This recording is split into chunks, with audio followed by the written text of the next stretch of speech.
What is good, YouTube? Let's talk about the Miami Heat. The Eastern Conference champions have made some moves that keeps them competitive in the East as they try to go through a tougher East this year, possibly, and try to win a championship with Jimmy Butler in his second year. The moves that they have made, they have re-signed Myers Leonard to a 2-year, $20 million deal, paying him $10 million per year to be a guy that actually can, knock down some threes and give them some toughness, give them some screen setting and some space with dribble handoffs. They also re-signed Goran Dragic to a 2-year, $37.4 million deal. Not a long-term commitment. Plus, they can get out of that contract if they choose to in the second year. So it's not as bad as people think when you see $37 million in 2 years. This guy played at an all-star level in the bubble. That's when you needed him to step up the most, and that's what he was able to do. Not only that, he was a sixth man of the year, in my personal opinion, candidate coming off the bench, giving you great production, and you're not overpaying him. You're not committing a lot of money long term, and you can get out of the contract and re-sign him in the future, or you can keep him on the contract if you don't want him to go, and he can stay longer.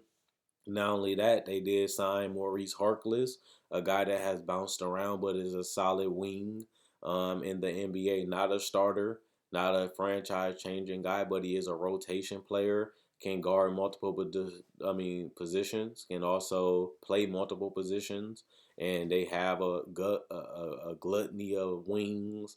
And when you paying this guy only $3 million per year, that's a good deal for him. Plus, you're not committing to him long term, and you do need wings, and they have an abundance of them. But remember, they did lose Jay Crowder and Derrick Jones Jr., so they had to replace some of that depth. But they also did it with Avery Bradley, who signed a 2-year, $11 million deal. Not a long-term commitment. You have flexibility still, but not only that, you're only giving him a couple million a year, so that's not an overpay, but you are paying him around what he's worth, in my personal opinion.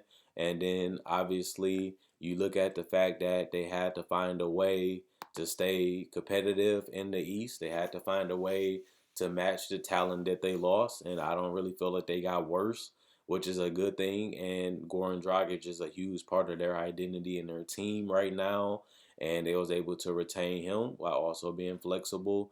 And I'm not a huge Meyer Leonard fan, but he's a guy that is a professional. Whenever he's time to play, he goes out there and play. He produces, and he's a guy that can also knock down threes as a big.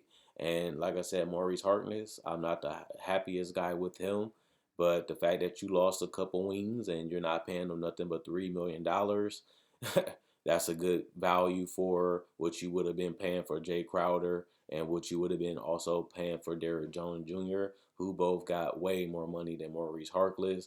And the fact that you still do have Avery Bradley, a guy that was one of the better defenders on the perimeter last year, a guy that's still feisty, still has a lot left in the tank, but you're not paying him too much money, but you also not committing to him long term significantly. So I like the fact that they still have the ability to sign a max free agent next year while also still trying to show Jimmy Butler and his team that we're not going to be complacent. We're still going to try to get better. We still know that we need wings and guards that can guard and do multiple things on the court.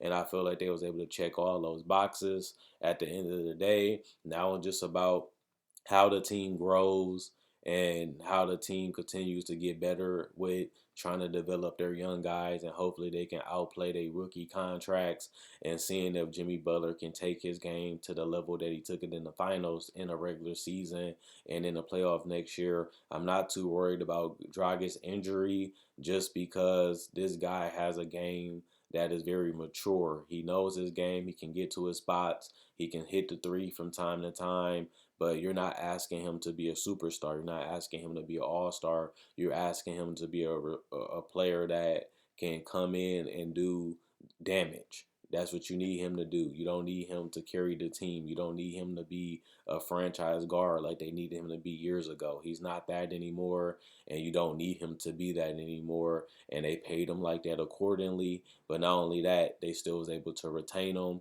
and he was a big part of their identity and their role to get into the finals. And now you try to roll it back with a similar team, and just hope y'all can grow and develop as a team and live with the results. Check out my website, analysisplayground.com.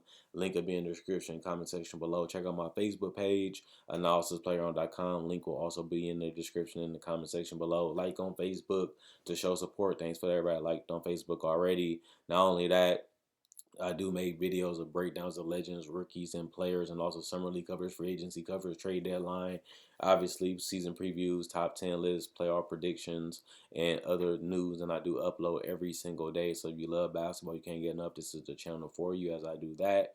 But not only that, you can also buy this merchandise on my Facebook page and on my spread shirt. You can change the color of the logo, change the color of the shirt, and you can also pick the logo that you want, that's on display on my channel, and I can get it shipped out to you. Other than that, I'll be back with more news next.